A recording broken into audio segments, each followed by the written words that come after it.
All right. Well, we'll kick it off and get underway. It might be a shorter one than normal. So look, it probably is a little bit of a sort of wrap up slash perhaps an investigation on what's going on next year. But given that it's probably half an audience, it may not even be much of that. So what I just thought we'd do is, you know, we'll catch up. We'll go through a few things of what's been going on. I don't see actually. Paul's there. Hi, Paul, that's good. Thank goodness for that. He can perhaps throw in a few pointers. What's going on from our perspective. We need to schedule a few things, and Nairi raised the issue on dashboards, and we sort of were looking at it earlier and thinking, well, we actually probably need to put a bit of planning around what that actually means. You know, is it how we use them, how we better leverage them, how we look at planning. In fact, I'd actually like to probably engage also, Lockie, you might actually have a bit of contribution for that in terms of, you know, you're probably the one person in this audience that actually has a large team that actually dispatches, you know, that actually manages a team in terms of coordinating large number of people. And it could be that we can sort of look at your oversight and knowledge. And I know you've spent a lot of time out at Brooklyn and stuff, looking at the whole dispatching sort of work allocation. So you may actually be a really good person in the room to contribute to that. Yep, more than happy to jump in. Yeah, so we might actually put a session together and just get a few ideas on what people want to see or talk about with that. If we can perhaps cover off any sort of forward planning for next year that you'd like to see, just perhaps some key topics that we could sort of start organising. If there's anything that you want us to organise, or, you know, get guest speakers from anywhere. Wouldn't mind a little bit of discussion. And again, we probably don't really have enough people right here at the moment, but it'd be interesting to know for the fleet guys like Dion and Bundaberg and what have you, on who's going to the IPWEA conference in March. And I'm just not sure what we had a proposal or an idea that we might do a physical meetup at that conference for the fleet guys that are going, and whether we'd organise it through IPWEA and just, you know, have a tea breakout room or something like that, and whether people wanted to do that or we just do it informally, or, you know, anyway, we can have a bit of a discussion on that. If anyone's got any ideas or desires or needs for that, we can do that. So let me, Paul's going to give a little bit of and we might hand it over straight to Paul. He just wanted to do a little bit on the housekeeping on our community discussion board and show how it's going, and perhaps some comments and feedback on that. Oh, that's exciting. Okay, so everyone knows Formbird website, and any resources that we put together for the fleet professionals community is under that tab there. I'm sorry you guys missed all that. It was so good the first time. So it's exciting the second time. So here we go. The recordings for the last one will always be there, so you can sit and watch them or send them to other people. There we go. Mark's talking. Also, with the resources page, I've got the reminder to join the Formbird Fleet discussion group. So now the Formbird discussion group is building. It's building slowly, and I think we'll sort of start to we've got quite a few members now. That's actually a list of all the people who are currently a member. I don't know if you can see that, but so if you're not on this list, Michelle, you're on the Eris is there, Brad Phone's there, Cardinia and Andrew and Cherie, both from Bundaberg. So if you're not on that list, what you need to do is to send an email to form to like this. Click there, so you're on the resources page. Click there, and it'll fire off a email to the group, and I'll get the email and I'll admit you to the group. And once you're in the group, once there's kind of a quorum at least of people, then I'm sure things will kick off. And it's kind of going to be a next year type thing. I think I'll pass back to you, Mark, if you want to keep going with what we've got. Thank you, guys. That was housekeeping with Paul. Housekeeping with Paul. Right. Well, back to me. Look, I suppose something that Paul's put some effort around in the last couple of weeks has been looking at the GEOTAB data into the system. There's been a couple of projects on that side.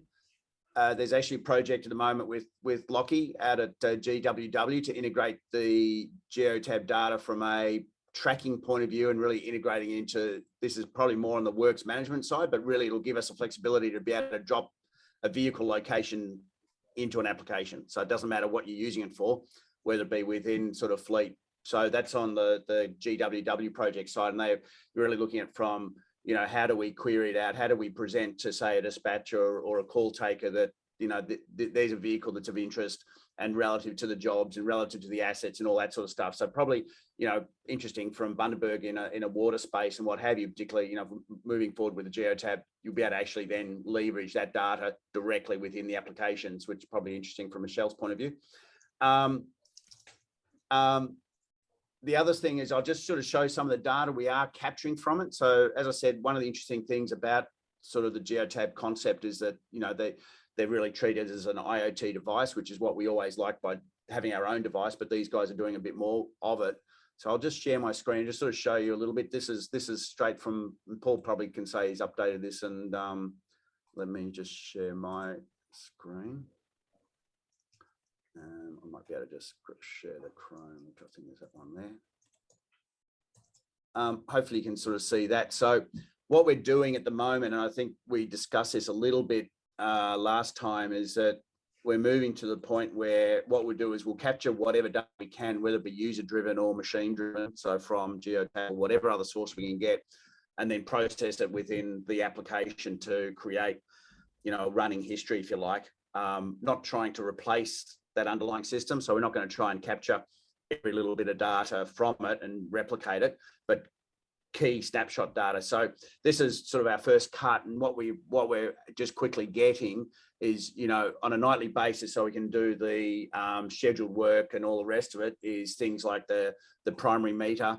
We're actually getting trip data, so we can get a summary of each trip, which is going to be quite cute, which, you know, I can see that we'll be able to do things like, you know, when's a vehicle, you know, most heavily utilized, not just that it went X number of Ks in a day, but it also, you know, the profile across the day. So, you know, it's mostly used in the morning or in the afternoon or, you know, at night, you know, never during business hours and what have you. So it gives us a little bit of, you know, duration, distance, you know, speed range as it went in, that sort of stuff. This was, you know, the vehicle wasn't doing a lot. Also, if we're running any driver ID, so if you're identifying the driver with the PIN code or whatever, you can sort of get per trip, per driver. And then the distance and the fuel consumption. This is the total fuel consumption. So this is kind of when we reset the device in terms of what GEOTAB sees at it, but it will do also the actual fuel consumption for the trip. I think it's somewhere embedded in here. And the distance and time, so, or fuel used during this period. So it will mean that we can sort of really start to, and we're going to be looking at ideas. You know, you guys need to start thinking about some of the stuff. We've sort of got a few ideas in terms of the scheduling of the work and doing, you know, utilization and, you know, Lockie's point of view, embedding the location. But I'm sure there are other things that you're trying to achieve within the business that would be good. We're talking and working with Duncan and Andrew and the guys at Mercurian. So there's a whole safety piece as well that will start to really leverage their expertise. So modeling safety behavior and score behavior of drivers.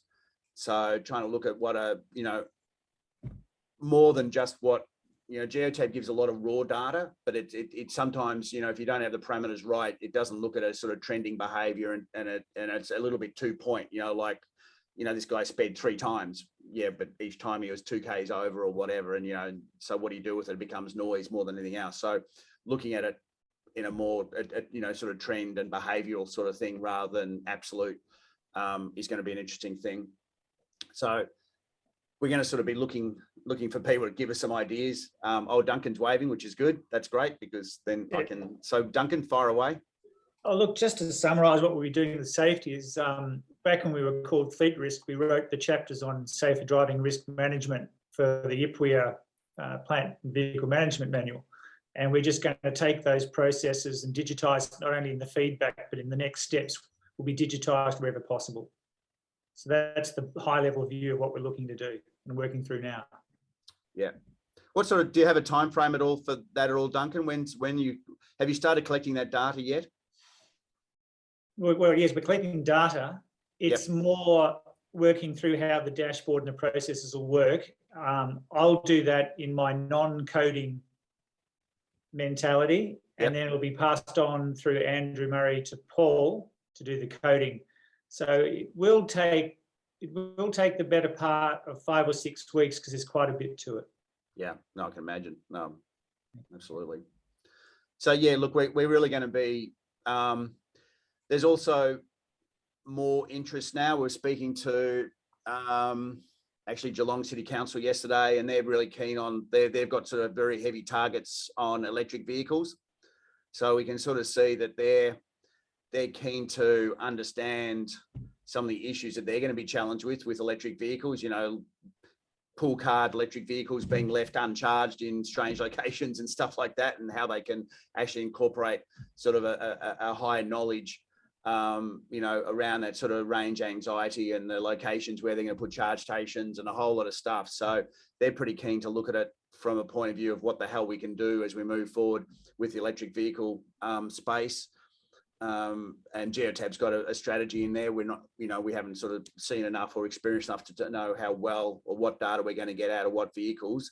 But the plan is that, you know, a lot of it'll be the similar data in terms of, you know, obviously location, current charge, energy consumption, all of that sort of stuff. So if we can be grabbing that data, then obviously we can sort of add a bit of intelligence around it and look at those issues so that we can send off alerts, or we can, you know, trigger things that might induce a workflow, you know. Yeah. I was going to suggest that maybe in the future, early next year, we do a session or a mini session on that, about 10 to 15 minutes, about what the GEOTAB data will collect and how we use it. And then broadly what the transition process is, because it's obviously not as simple as just getting an electric vehicle and seeing how it goes. It really comes back to a proper utilisation analysis of your existing fleet.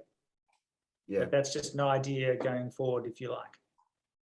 Yeah, look, it'd be worth, you know, Dion and Donnie and the other fleet guys we've got in here. What's the vibe out there in terms of, you know, targets for electric vehicles, the thoughts around it? Have you played with them?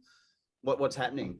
Not enough, to be honest, Mark. Yeah, I'm looking forward to the process, but not a lot has kicked off at this stage. I think it's probably getting very close to that time when planning needs to be started put in place, that's for sure.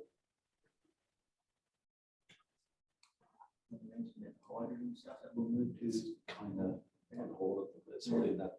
Dion, how about you guys? How does that go in a? Yeah, look, early days for us. Everyone can appreciate we're getting, since the government announced their rebate or bidding for grant schemes, we're just getting bombarded by EV stuff internally from the leaders executive group as well as external suppliers. At this stage, I'm just in the early stages of preparing a business case more than anything, and possibly out of that will be a transition strategy.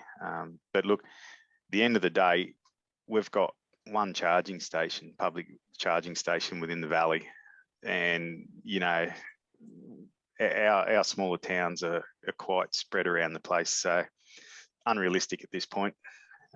Yeah, but like you said, we need to start gathering good hard data so we can use our existing fleet, you know, as part of that transition strategy, figures and what have you.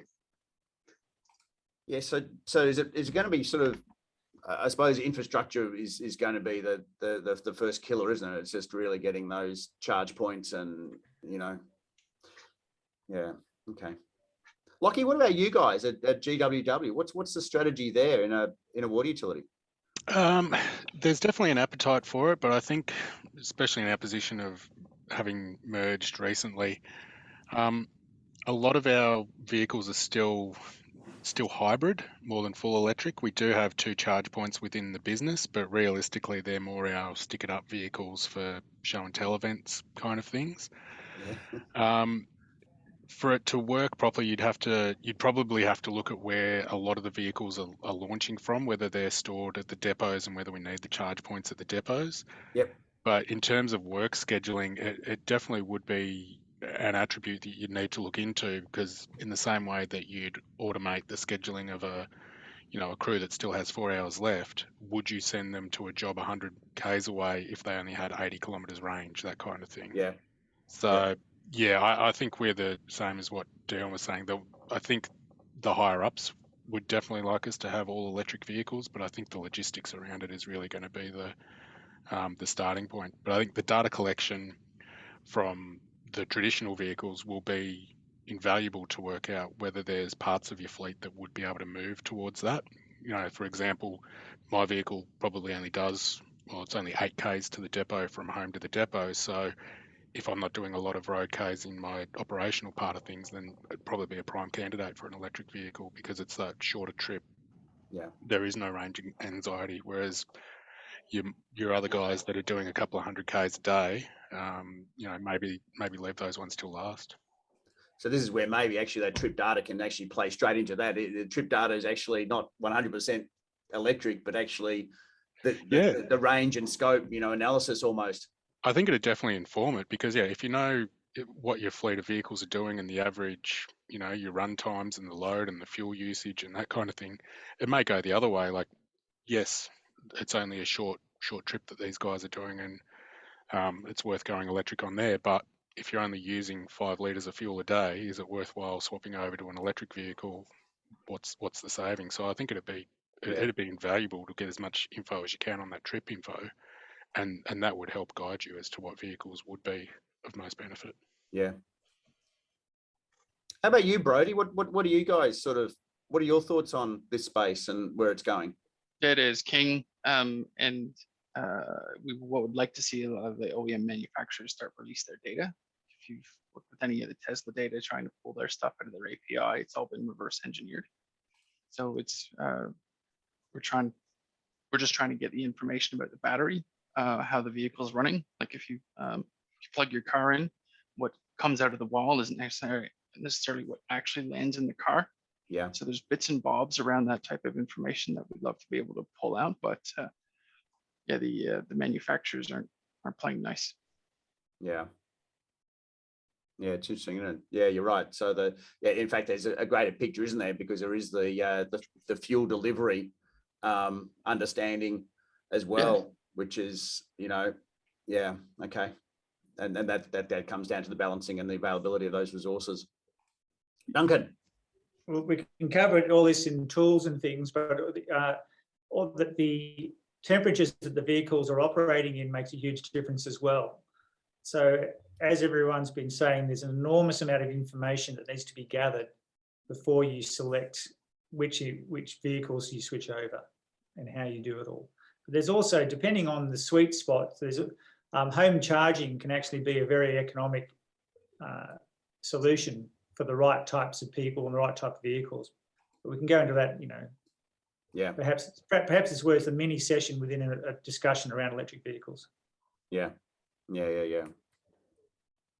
Okay. Perhaps we'll just move on. Paul, is there anything that you want to cover off from the last couple of weeks' efforts and stuff? Maybe the risk assessment stuff. That was I think the last meeting we covered risk assessment quite a bit. So I've done some work around that space. Happy days. If you want to see. Why don't you you can share your screen and have a bit of a discussion around it.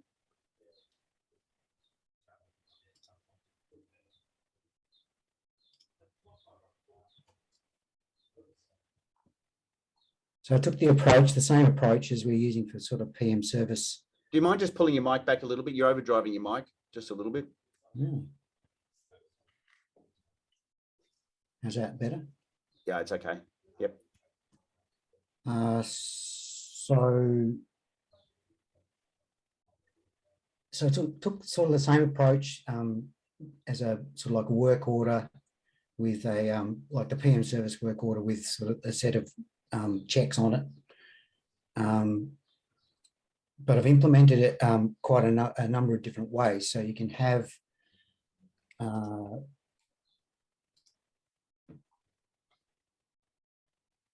there is a risk assessment work order.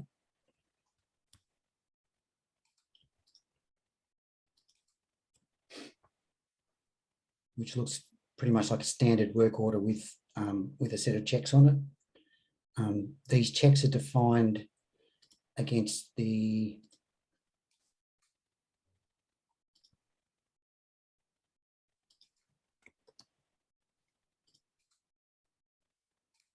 I lost my meters. Against the asset group mapping. So just explain, so based on the asset group mapping, you have a series, you have specific work order. Yeah, so the asset group mapping is a document which contains quite a bit of system information that drives what can appear where. Every asset template has an asset group mapping document, and each of these fields is used to drive different parts of the application. So, for instance, for a passenger vehicle, you can define which requests appear for it. So, you know, sometimes you might not want a particular request appearing, so you can either remove it or add them here. Same with work orders. So some work order types might not apply to some assets. Same with repair types. So in the work order itself, some assets will only have certain types of repairs. For example, you know, not everything has a crane on it, so there might be a repair type of crane which doesn't apply to a passenger vehicle, so it wouldn't be there. Data driver checks are driven from here too, and now so risk assessment checks are driven from here as well. I've duplicated this asset group mapping to a single asset mapping document. So an asset group mapping is a passenger vehicle inherits all of these things. But for the risk assessment, there was a requirement for specific assets to have specific checks. So this has been extended to a single asset, which is grouped up with the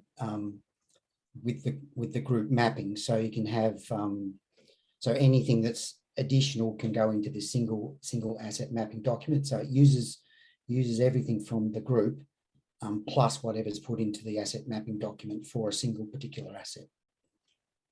So this is where you might have a additional item, a crane that goes on the back of a passenger vehicle. Yeah, that's right.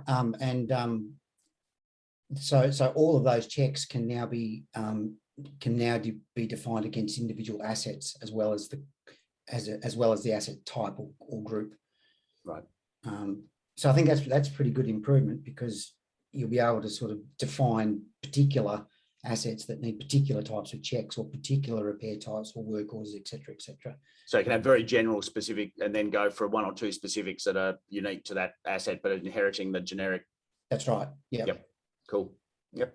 And so the work order itself then has got basically, it's a common work order with the checklist, and then you can. Yeah. So the work order itself is has got this risk assessment checks. Yep. And that's driven by the data on the in here. Yep.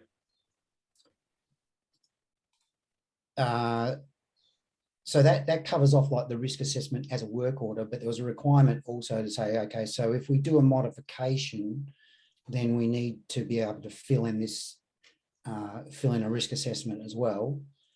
So that could take two forms. You could actually create a risk assessment work order and do it that way.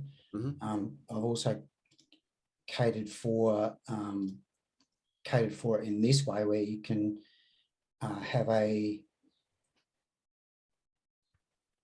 you can either have it as a questionnaire against a repair type, right, or you can have it as a repair check or repair check against a repair type. So repair types are defined in a similar way to how the asset group mapping is. Look at that.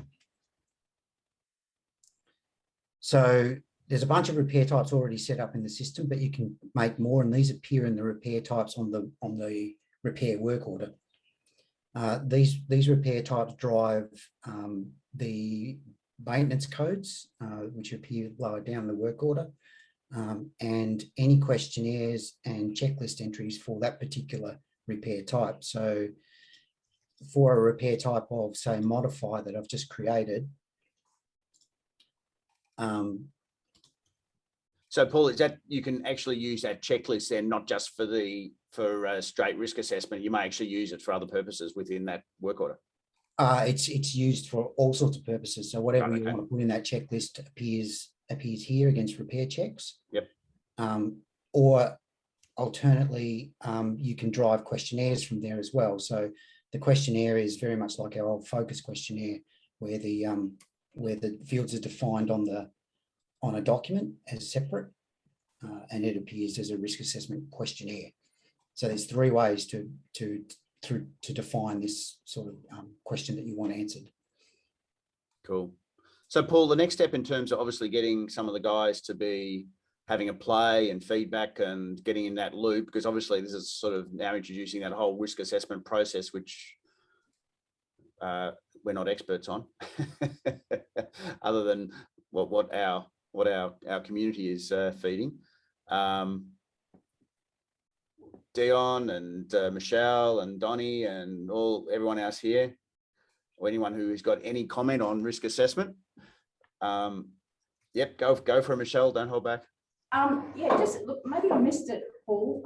But you know the industry standard, you know, the red, green, yellow risk assessment. Matrix. You know, the matrix that you go through. Is there an avenue where we can embed that so that someone can work through the matrix and go, this is my value and therefore it's a high risk, and then continue? Or where does that fall into this mix here? You just want an image? Yeah, that's all. Well, that'll work. Yep, can do that. But is that based on per question, or is that based on the profile of the question, Michelle? So I'm not quite sure I understand your question, Mark. So is it on a question by question basis? Like this question is a high priority question, therefore it's a red question because it's going to cause real problem. And this is an orange one, or yet red, green one, because it really doesn't matter. Exactly, Mark. Yep. Right. So that's question by question. That's a question by question.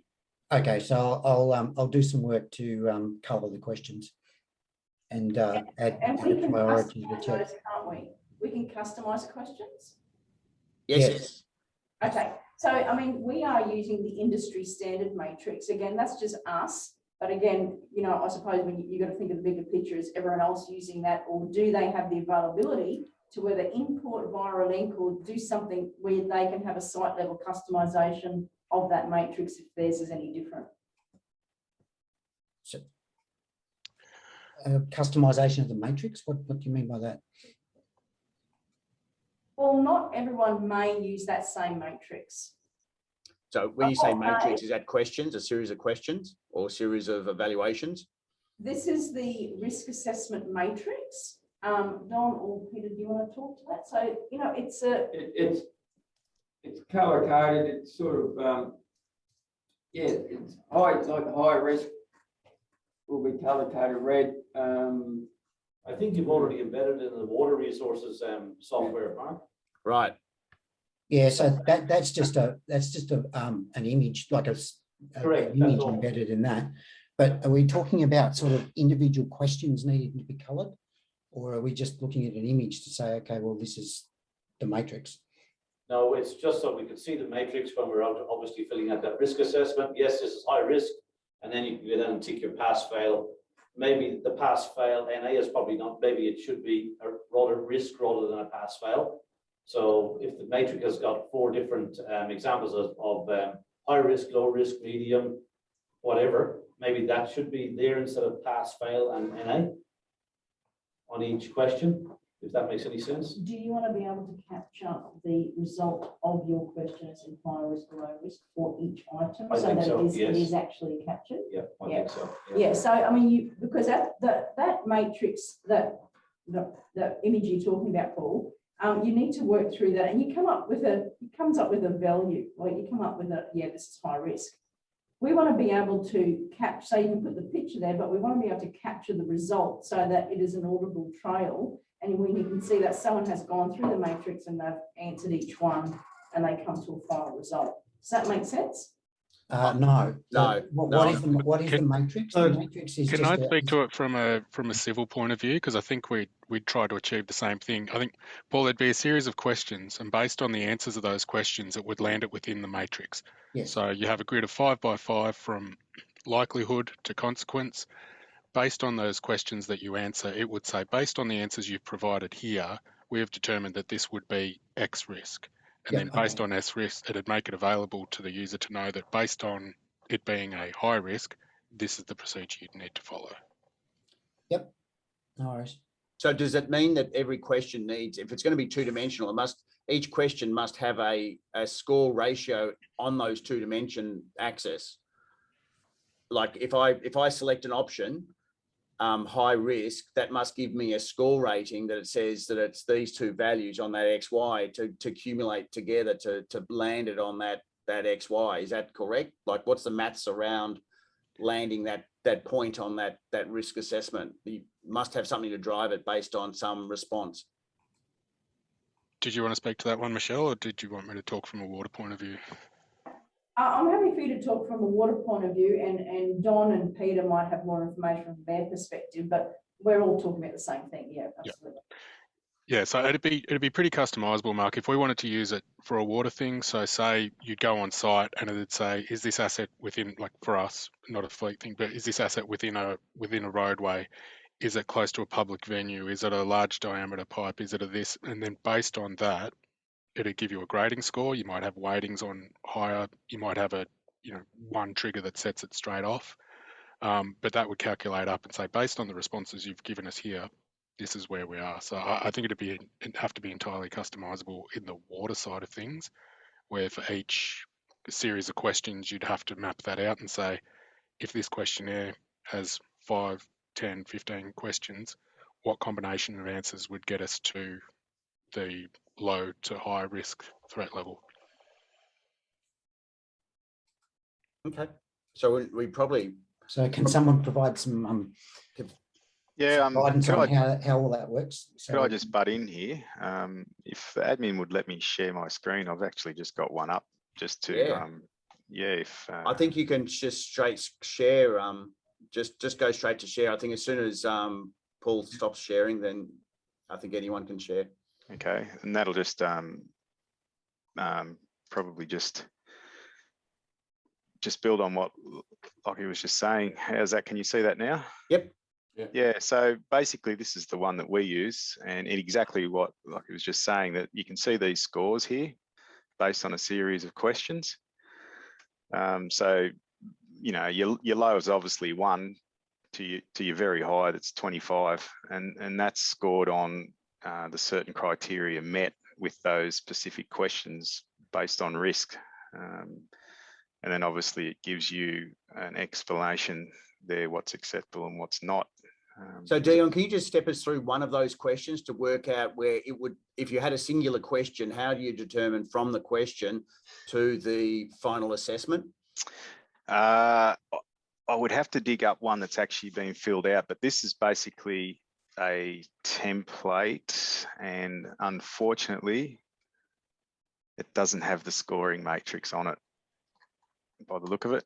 Yeah, no, it doesn't. Sorry, I'd have to dig something up. So like just how would you talk us through for a second? So if you had a particular, does a particular response to a question have 1 dimension or 2 dimension to its response? Is it just a value like it?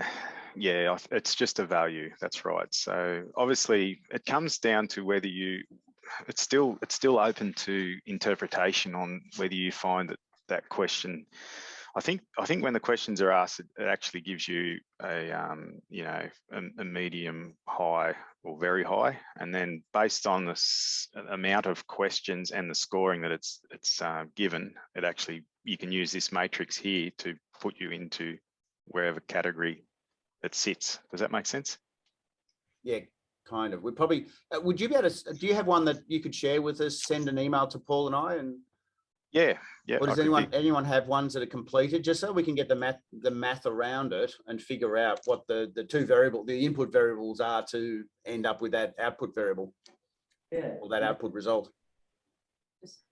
Hey, Mark, this exists in the water services app currently.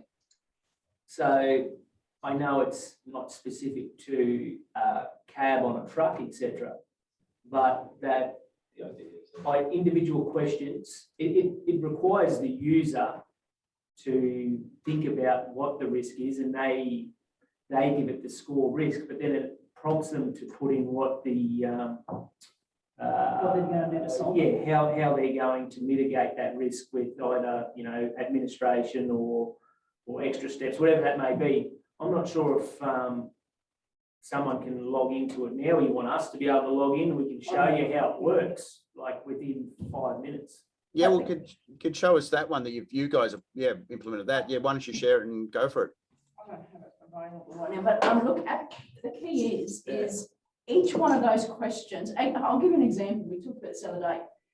You want to move a toolbox on a ute, and you want to put it behind the cab, right? That's a modification. But as a result of that, the risk assessment is now the person will not be able to see clearly, so it's a risk.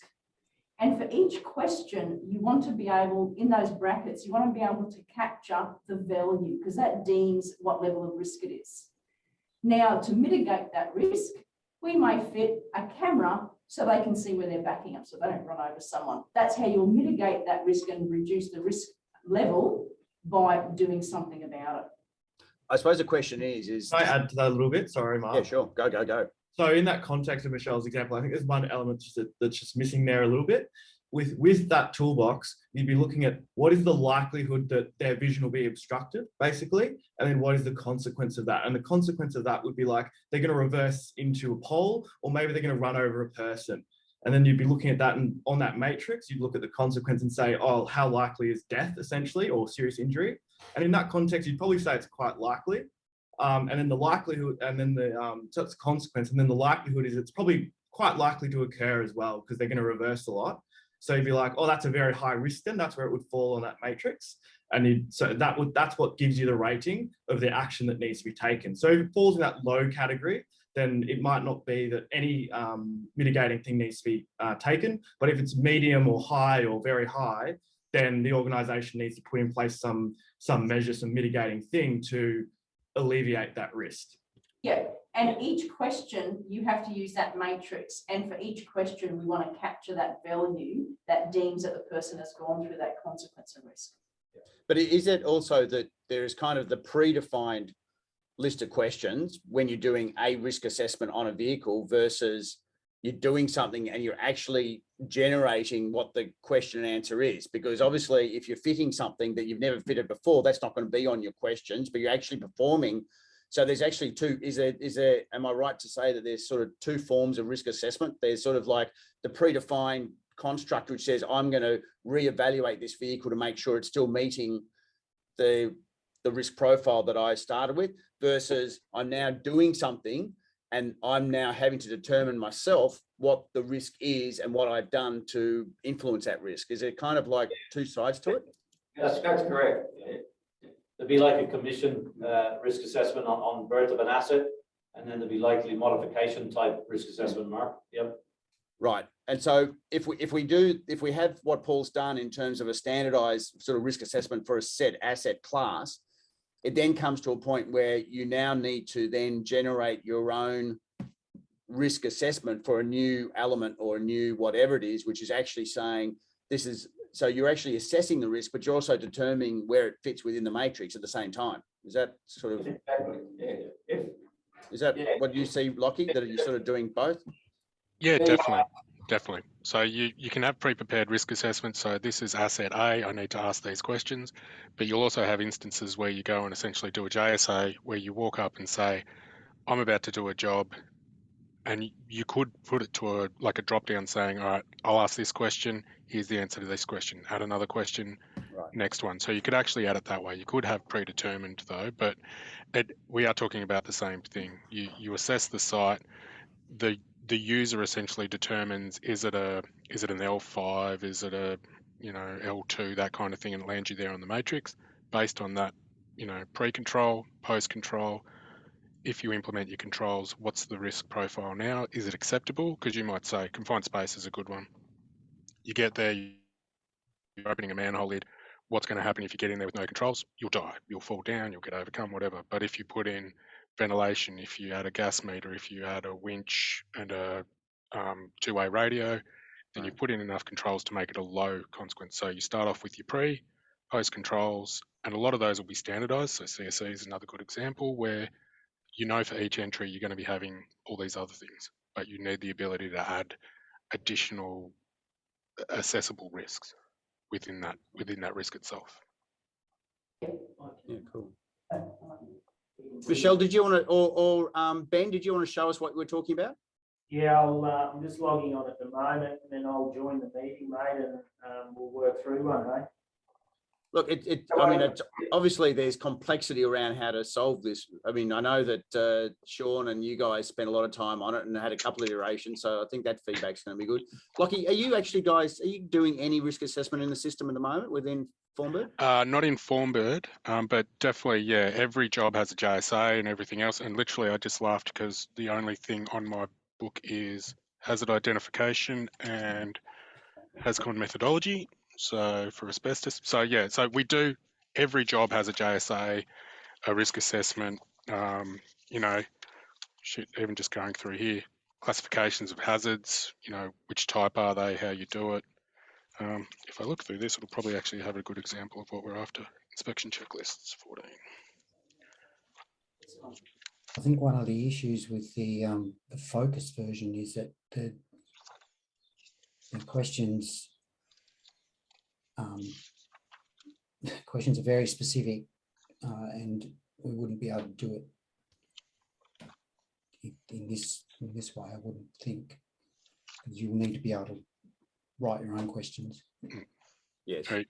Yeah. So, for example, Mark, there's one for a workplace inspection checklist. So it's only an ergonomics assessment, but you can see there the matrix. It's the same thing. It's still the same 5x5 grid. So category A is also almost certain, down to E, which is rare, insignificant, no injuries, low financial loss, all the way up to catastrophic. So. It's Gary Woodman from Warrenshire Council. Apologies, I actually could try to share one of ours, which is an item equipment. If you want me to have a go, it's almost exactly the same. But if everyone says yes, bear with me because we're still trying to practice sharing screens here. And I apologise if I can't do it. Give it a go, and then we'll flick over to Ben. I think Ben's ready to go almost, so we'll. Yeah, you got it? Yep, we got it. That's good, Gary. So there's the typical question, and there's the assessment that it's a 4, which means medium probably. But there's a 2, and we're slightly different. We're 1 to 6, which I think is pretty close to the Australian standard, and not like that first share that was like 1 to 24. But you have to enter your own values. So yes, you can enter your own values. That's right. That's what I was trying to say before. Yeah. So we're getting feedback, Ben, on yours, because I think you've got yours up and you've got. So maybe turn off your mic, Ben. Yep. Sorry, Gary. No, it's okay. So there's a simple one. We've got a portable grandstand that our work health and safety and risk coordinator did a risk assessment on. Right. So that could be whatever you're talking about. Do the values become cumulative in the end or not? How do you then, or do you just really looking at the individual and then looking at what the assessment will be of that individual risk? So there's no sort of accumulation which sort of says the overall risk is high. It's more on an individual item basis. I think individual item basis. Yes. So you're really referring, that chart is not an overall result. It's actually the result of any individual item. Yes, and then of course you have your control to try to reduce it. Right. And the charts are all different. Yeah. We just have to come up with some Australian standard. Okay, cool. Thanks, Gary.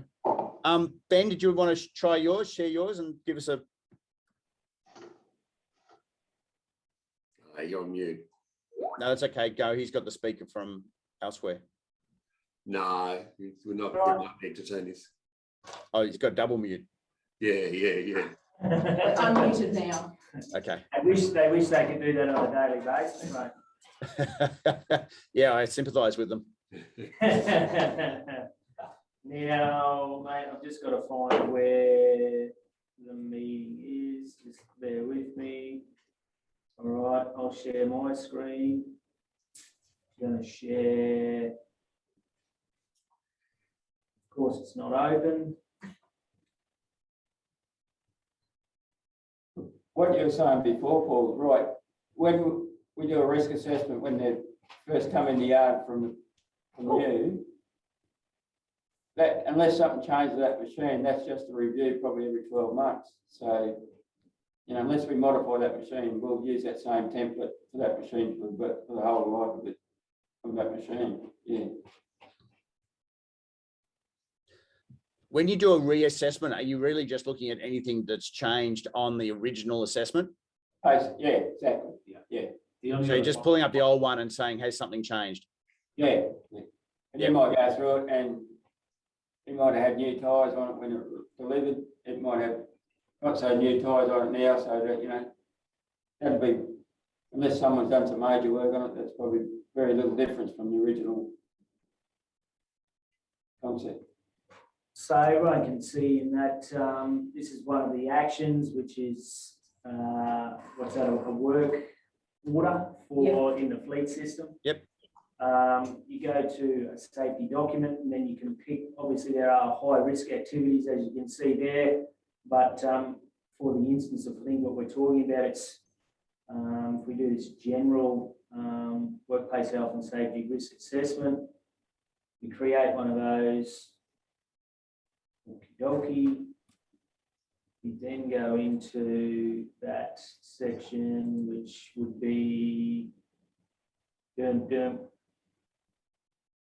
why isn't it just there?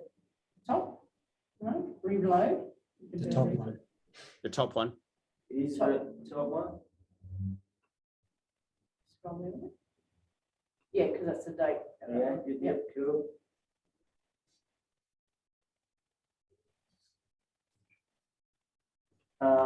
Obviously some mandatory fields, but you just sort of put in where it is. So you could say truck, supervisor in charge. I'll put myself in.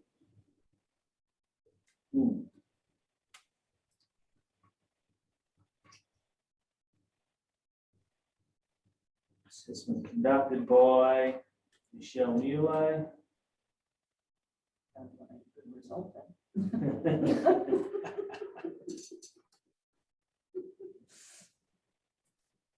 You can go through and put all the different location stuff in, but you can say what it is that you're looking at. Where do we see the matrix? Can we see that? Yeah, I'm waiting to get to where that matrix is. There's lots of matrix. It's here before you. Yeah. Probably. Oh, can you not? No. Plenty of signatures there. Yeah. The signature section. However, won't let me do that. So I know the matrix, Ben. I wrote that. Let's go. Now. Let me go back to. I think I may have put in the wrong, because there's a couple of different risk matrix that are in here. I'll blame Water Services for that. They've put because I can. There's no one here to defend themselves.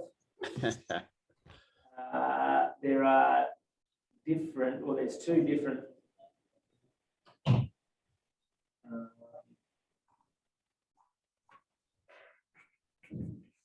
course, I can't see. You can start typing. But that's basically responding to those 2 or 3 parameters to put it within a risk parameter. The matrix was just a CSS grid, Mark. Okay. It's certainly not definable. General risk assessment, sorry guys. That's user error there. General risk assessment, cool. It's a bit more user friendly, this one. Same details, but it actually asks, or it prompts the user a bit more. Is it a high risk activity? And once again, yes, it's going to require you to customize the questions. Electrical hazards, you know, for example, that could be, is there a hazard for visibility or something like that? Right. You go through and you start answering these questions. Are there hazards? Yes. I'm sure that from a fleet point of view, there are some mandatory questions that you're going to be asking. You go through and you answer as required.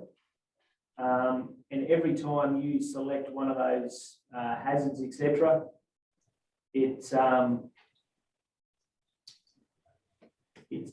adds to the score. Sort of in the background, it's doing stuff, I suppose, or Yeah. shit, as Mark usually says. Yep. And then you get to this section and you create control forms from the hazards that have been identified. So you can see those hazard forms have been created.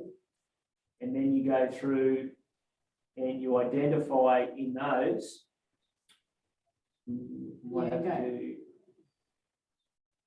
only got 2 minutes left. Yeah. You trapped yourself. Yeah, I was gonna say, We get the idea anyway. Yeah. Yeah, cool. Once again, you can see what, you know, the hazards are. So the unqualified people could be, or in the instance as Michelle made before, visibility has been obstructed by what? We put a toolbox in there. Then, you know, what's the potential injury or risk? And you think about it in that matrix format. So it's, you know, running over somebody. Consequence, insignificant, minor, moderate, etc., etc. So as you enter those in, it will give you that risk rating, and then it's up to the individual to put a control measure in to obviously mitigate that risk. But is that too clunky, or are you best off looking at a picture and then coming up with your final result based on risk and the consequence, put the value in, and then what you're going to do to mitigate that risk? I think it is good practice to put in how you got to that, because a lot of people do say, oh, this is high risk, and you go, well, is that because it's a catastrophic 3 or is it a moderate 5? Yeah. That kind of thing. So I think it is good to capture how you got to that square. Yeah. Or something like that. Yeah, and the detail around it. Yeah, that's good. Okay. Okay, well, I think that it's obviously there's a lot to the risk stuff with, you know, overall, and we probably need to, if anyone's got some stuff, Dion, you had yours, and the more information we can get fed back, and also there's obviously a couple of, there's just not risk assessment. That's what I'm kind of, my takeaway is it's just not one dimensional, and that there's one bullet that's going to fix it all. It's actually, there's different elements to it. There's the answering the questionnaire on an existing established list of questions, and then there's doing a you know, an assessment, which is actually generating the question in effect yourself, and then almost determining where you sit within that matrix. I think the one benefit of this, Mark, though, is risk assessments are something that everyone, no matter what industry, I think it's a great thing to really tackle. well. But they do it really well. So if they're doing it now, whether it's on paper, you'll have it all documented. You'll have so much history of this is what the guys in the field or this is what the guys in the workshop are doing, that if you go, well, what are all your risk assessments? You'd be able to go, well, we currently have 50 different types that we do. Here's the most common. Off we go. Here's the responses and the questions that were asked. It's not something that you just start with a blank bit of paper and go, oh, yeah, I've come up with this. you end up with standardized forms because the most common things end up being the most assessed. So yeah, there'll be a lot of pre-work that already exists. You'll essentially just be replicating what already is out there. Is this just a quick sort of straw vote? Is this something really worth focusing on? Like, it's a high kind of business benefit? Yep.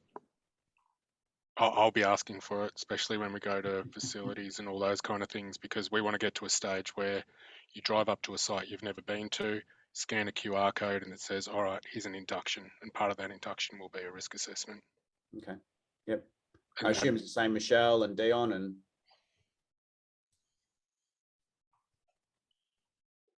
Yep, sorry.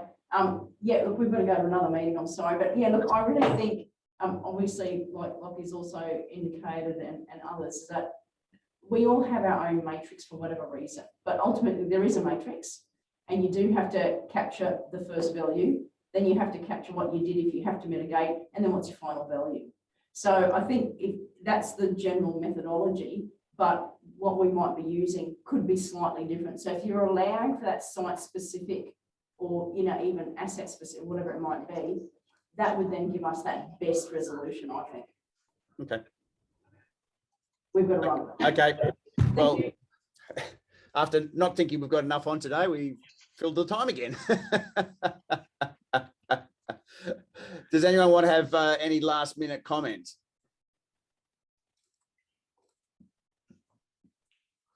Just wanted to, IPWEA. Yeah, we might send out an email and just get a bit of a feedback on that, you know, some ideas on that. It's in March, early March, so we need to sort of get onto it. Our plan is to just quickly have our next one will be probably early Feb. We're not going to even try and get something in January with movements, if that's okay. Yeah, just any feedback, any comments, anything. Obviously, risk is something that we would like to learn more about, and I think it from today's discussion, there's lots of angles to it.